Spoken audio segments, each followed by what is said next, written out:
رمضان کا کبھی سوچا رمضان کا مطلب کیا ہے؟ رمضان کو رمضان کیوں کہتے ہیں؟ اللہ نے 11 مہینوں کے نام عربوں سے رکھوائے اور روزے کے مہینے کا نام خود رکھا قرآن میں، شہر رمضان الذی انزل فیہ القرآن۔ محرم، صفر، ربیع الاول، ربیع الثانی، جمادی الاولی، جمادی الثانی، رجب، شعبان، شوال، ذوالقعدہ، ذوالحج، یہ عربوں نے نام رکھا، اور رمضان پہلے سے رکھا جا چکا تھا، عربوں سے رکھوایا۔ رمضان کے لفظ اور روزے میں کیا جوڑ ہے؟ رمضان کہتے ہیں جل جانا، جل جانا، جل جانا۔ تو اس کو روزے کے ساتھ کیا مناسبت ہے کہ جب کوئی مرد عورت روزہ رکھتا ہے یا رکھتی ہے تو پچھلے 330 دن کے گناہ، آج روزہ رکھا، پٹی تیار ہو گئی، گناہ ڈال کے جلاؤ، دوسرے دن اور گناہ جلاؤ، تیسرے دن اور گناہ، چوتھے دن اور، 30ویں دن سارے گناہوں کو اللہ تعالیٰ جلا کے، راکھ کر کے، ایمان والے مرد عورت کو پاک کر کے، صاف کر کے، آخری رات کہتا ہے جاؤ بخشے بخشائے چلے جاؤ، جاؤ بخشے بخشائے چلے جاؤ۔ تو میرا نبی تو 2 کھجور پہ روزہ رکھتے تھے۔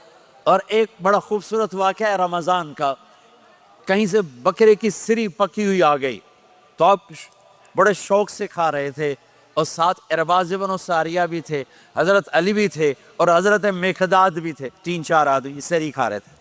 بلال رضی اللہ تعالیٰ عنہ آئے کہ یا رسول اللہ سحری کا ٹائم ختم ہو گیا ہے، میں اذان دینے جا رہا ہوں، آپ کھانا پینا بند فرما دیں۔ اب میں نے کہا ٹھیک ہے، وہ باہر چلے گئے، اذان دینے لگے، پھر خیال آیا میں دیکھ لوں کہ آپ نے کھانا چھوڑا کہ نہیں چھوڑا، واپس آئے تو آپ کھا رہے تھے۔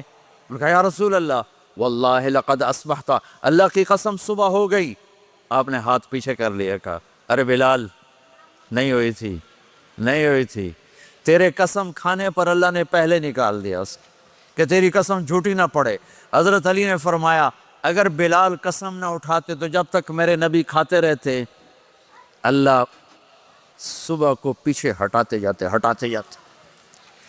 دیگ پک رہی تھی، ابو عبیدہ رضی اللہ تعالیٰ عنہ بن جراح وہ دیگ پکا رہے تھے، بکرا۔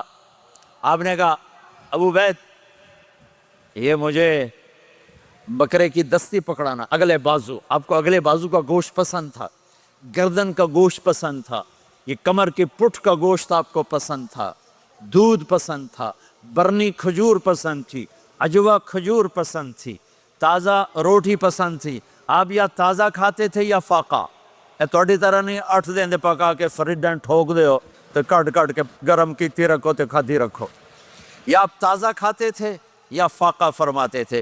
ایک دفعہ فتح مکہ پر ام ہانی کے گھر آپ نے باسی روٹی کھائی، ورنہ آپ نے ہمیشہ تازہ یا فاقہ، یا تازہ یا فاقہ، کبھی جس کھانے پہ رات گزر جاتی اسے نہیں کھاتے تھے۔ تسی ماشاءاللہ 8 راتاں جو کھدی جاندے۔ ہاں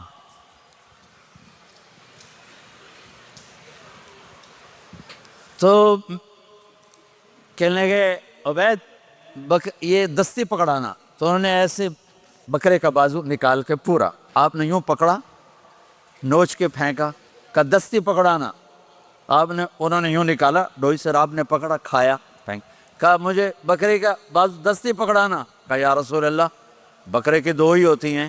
آپ نے کہا تیرا بھلا ہو جائے، اگر تو میرے کہنے پہ ڈوئی ڈال دیتا، جب تک میں کہتے رہتا اللہ مجھے نکال کے کھلاتا رہتا، اللہ مجھے نکال کے کھلاتا رہتا۔ اللہ نے رمضان بھیجا ہوا ہے، رمضان آ رہا ہے، اللہ کی رحمتوں کا جنت کے دروازے کھل گئے، جہنم کے دروازے بند ہو گئے، ایک دوسرے کو معاف کر دو، روزے کی حفاظت کرو۔ آپ بہت سے بہن بھائی آئے بیٹھے ہو، لڑے ہوئے ہو گئے، ناراض ہو گئے، میاں بیوی لڑے ہوئے ہوں گے، بھائی بہنیں لڑی ہوں گی، رمضان آ رہا ہے، تیاری کرو۔ جیسے حج پر جانے سے پہلے معافیاں مانگتے ہو، رمضان سے پہلے بھی ایک دوسرے سے معافی مانگو، ایک دوسرے کو معاف کرو، ایک دوسرے کو درگزر کرو، خود جا کے معافی مانگ لو، اللہ آپ کا مقام اونچا کر دے گا، مرتبہ اونچا کر دے گا۔ آخری رات اللہ تعالیٰ فرماتے ہیں جاؤ، تمہارے رات کی قیام اور دن کے روزے کے بدلے تمہیں سب کو معاف کر دیا، مانگو۔ اور ایک رات اللہ نے شب قدر بنائی جو 1000 راتوں کے برابر کر دی۔ وہ آج آپ کی تو راتیں ہی بڑی چھوٹی ہیں, 5 راتیں جاگ لو 3 گھنٹے دی بھی نہیں رات ہوندی, تو 5 راتیں جاگ لو, 21 23 25 27 29, ان میں سے ایک رات ضرور شب قدر ہوگی. ایک رات کا جاگنا 80 سال کی عبادت سے بڑھیا ہو جائے گا, صرف ایک رات کا جاگنا, ایک رات کا جاگنا. ایک شرط ہے, دل میں بغض نہ ہو, نفرت نہ ہو, حقارت نہ ہو, کسی مسلمان کو حقیر نہ جانو, بلکہ کسی انسان کو حقیر نہ جانو, تو آپ کی بندگی اللہ کی بارگاہ میں پہنچ کر آپ کے مقام کو اونچا کر دیں گی. تو عبادات میں ایک نماز ہے, پھر ایک روزہ ہے, پھر زکوٰۃ اور حج مالدار لوگوں کا فریضہ ہے, غریبوں کا نہیں ہے, متوسط طبقے کا نہیں ہے. تو عبادات کا جو نصاب ہے بڑا مختصر ہے. 5 نمازوں پہ کتنا وقت لگتا ہے, روزے سال کے بعد آتے ہیں, گنجائش ہے, بیمار ہو بعد میں رکھ لو, مریض ہو بعد میں رکھ لو, زکوٰۃ سارے سال میں کسی وقت دے دو, حج زندگی میں کب کسی وقت کر لو. یہ ایک چھوٹا سا نصاب ہے. دوسرا میرے نبی کی زندگی کا پہلو جسے میں ہائی لائٹ کرنا چاہتا ہوں, جو نمایاں ہے, جو روشن ہے, وہ میرے نبی کی زندگی ہے, وہ میرے نبی کے اخلاق ہیں, وہ میرے نبی کا درگزر ہے, میرے نبی کا پیغام محبت ہے. دوستوں اگر ویڈیو پسند آئے تو لائک کریے, شیئر کریے اور ہمارے چینل کو بھی سبسکرائب کریے. شکریہ.